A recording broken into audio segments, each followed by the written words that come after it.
last night on The Bachelor.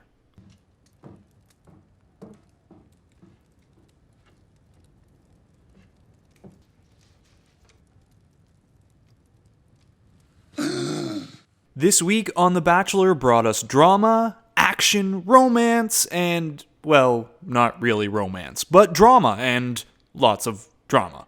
As Peter tries to navigate his way through more than a dozen Instagram influencers to figure out which one is actually telling the truth. I want the truth! You can't handle the truth! And you better sit yourself down because Peter's really goofing this one up. This is not fun anymore. And just before we get into the recap, if you're new to the channel, we only have one rule: no posting outright spoilers in the comment section below. Sleuthing, anything found out through the show or through detective work, is always welcome. So we left last week with Peter removing Alea's rose from competition and banishing her to the Shadow Realm. But for this week, we're leaving all that drama behind us. Sorry, let me say that again with a straight face. We're leaving all that drama behind. And it's time for the ladies to pack their bags as Chris Harrison comes in to tell them they're headed out of the mansion and straight to exotic Cleveland, Ohio. And all of Cleveland's like, Oh, that's not cool. but hey, don't worry, once the ladies land in Ohio and the producers start to amp them up, they're all like, Ohio. The ladies go for a stroll and check into their hotel, and it's not long before a date card is found, which is going to Victoria F. The date card reads, Victoria F, today our love soars to new heights.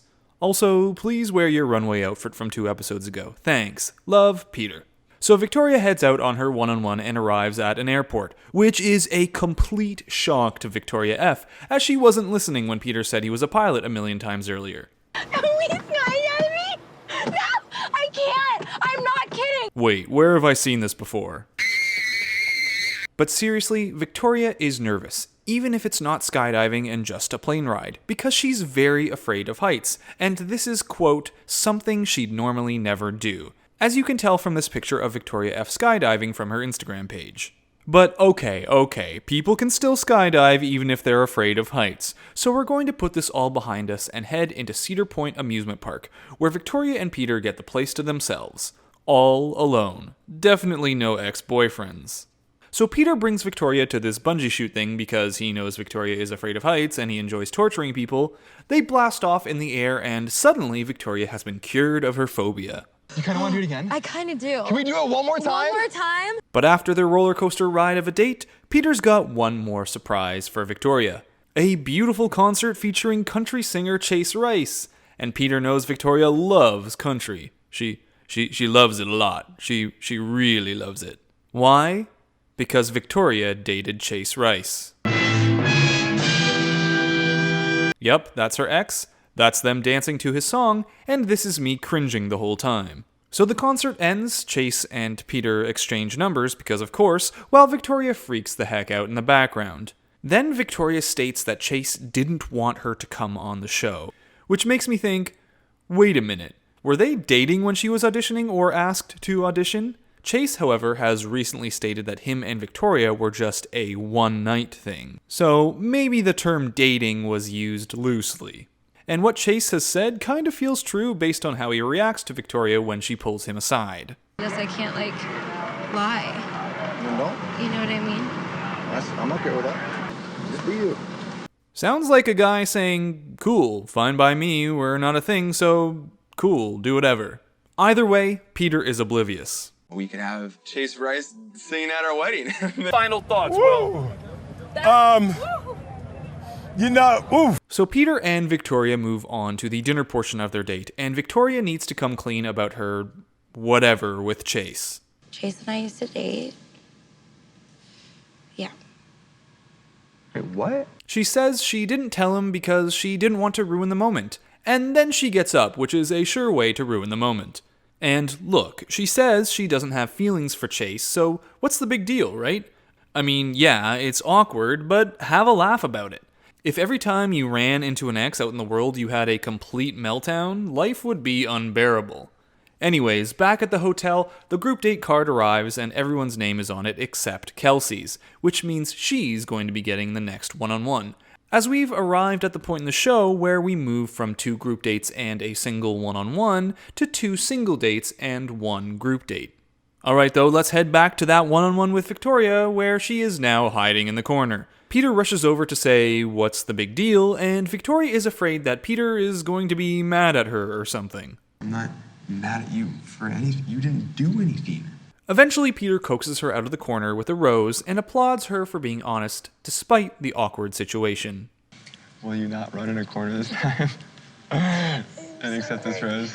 Alright, let's move away from this hot mess of a date and into the next hot mess of a date. We're heading into the First Energy Stadium for a group date because football. And, the Super Bowl, that's on Sunday, so yeah! Peter needs to know which girl can football. Because everybody knows if you can catch a football, you can be a supportive and loving partner. It's all detailed in John Madden's Book of Love. This is then followed by a football game where the winners get, well, don't worry about it because it won't matter by the end of this date. So the ladies suit up for battle, except for Victoria P, who gets out of gym class with a doctor's note and instead cuddles with Peter the whole time. And the women then face off in a battle of sports ball that ends in a tie. Yay, I guess. After the game's done, the players all agree that Sheehan, aka the She-Animal, was the best one out on the field and deserves to pull Peter aside first at the night portion of the Peter, can I steal you for a second? Is that okay? And Victoria P comes in with the interception while Sheehan continues to struggle. Now, while all the ladies discuss the Victoria P steal away, something new enters the picture that will soon divert their anger. Alea is back, and she's here to set things straight. She interrupts Sheehan, who at this point is just like, "Bro, I'm straight up not having a good time." And Alea sits down with Peter to clear up everything that happened last week, including the fact that Victoria P hasn't been all that honest with Peter, like how the two have actually been friends for quite a while. Because she told me that you guys have known each other for maybe 3 hours from one of the beauty pageants that you guys were at. And Alea swears up and down that this is true, so Peter's irked.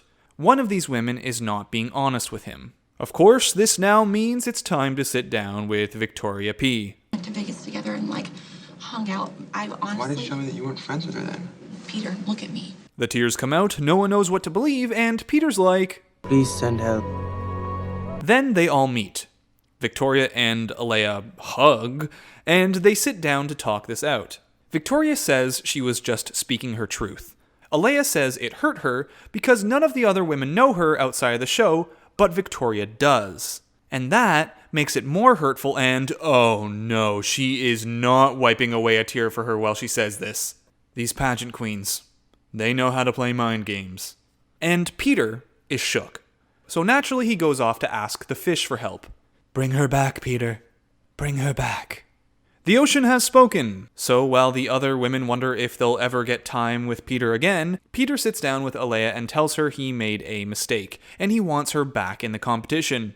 So the group date rose is going to someone who wasn't even on the date. Someone who was kicked off the show, Alea. And the women are all like, I'm gonna kill him. I'm gonna kill him! which I don't blame them for. Alea was sent home. Alea wasn't on the date, and so many people got less time with Peter because she came back. I guess he didn't want me to go back home. So, guess I'm not going anywhere for a hot minute. So the women are befumbled, but they try to catch up Alea on what's happened since she left. But Alea's like, nah, I know everything. Like, Victoria F had the one-on-one, and she dated Chase Rice. And the other women are like, what? Apparently, no one knew about the Chase Rice stuff. But the beans have now been spilled. Okay, but here we take a quick break for some actual romance, as we now move to Kelsey's one-on-one, and Peter wastes no time in catching Kelsey back up. I mean, from my side, if we do end up together, I want you to have thought about every situation. Kelsey went from the center of the drama 2 episodes ago to one of the most reasonably sounding women on here. What is going on with this season? The two explore the town and then absolutely slam on 2 young kids in a soapbox derby race. Give me that trophy, you losers! Before moving on to the night portion of their date, where Kelsey opens up about her parents' divorce and how that has defined her. How she saw her dad's note he left with his wedding ring even before her mom had found out. And Peter too gets emotional as he expresses how his grandma raised his mom as a single mother. So, Kelsey gets a rose, and it's fireworks between these two. And that's the last smidge of romance we're getting. Wasn't the whole point of this show supposed to be about romance, or am I missing something here? Well, we're back to the drama, where it's rose ceremony time and the women are taking over the evening. They're majorly peeved at how the group date went, so Deandra starts off by saying it was a slap in the face to bring Alea back at the cocktail party after the women were out there busting their butts on the football field for Peter. Peter then apologizes, saying he made the decision to bring Alea back because he felt influenced at the previous rose ceremony. And as he tries to placate one person with that, another gets upset, as Victoria P isn't pleased with Peter saying she influenced him. Then, inside, the women are arguing with Alea. Victoria tells Peter how Alea told everyone about Chase, and now she has to explain herself to the whole group, and it's embarrassing, and Peter just wants to go home. And then, the episode ends, without a rose ceremony. This is the worst. This is the worst. You are the worst. I hate looking at your face. I want to smash it. So Peter's confused and at the end of his rope, and the women are all about to unionize on his butt. Will Peter be able to recover and find love? Will the women recover and be able to forgive Peter? Will there ever be an episode with more romance than drama? We'll have to find out next week on The Bachelor. So thanks for watching this recap of The Bachelor Season 24, Week 4. I hope you enjoyed it, and be sure to like and subscribe if you did. Next week, we have a special 2-episode week of The Bachelor. One on our usual Monday, and another on Wednesday. So there's a lot more Bachelor content on the way. Oh, and be sure to keep your eyes out for the preview breakdown tomorrow. So until then, Bachelor Fantake, out. Please, no, I can't. I'm not kidding. Wait, where have I seen this before?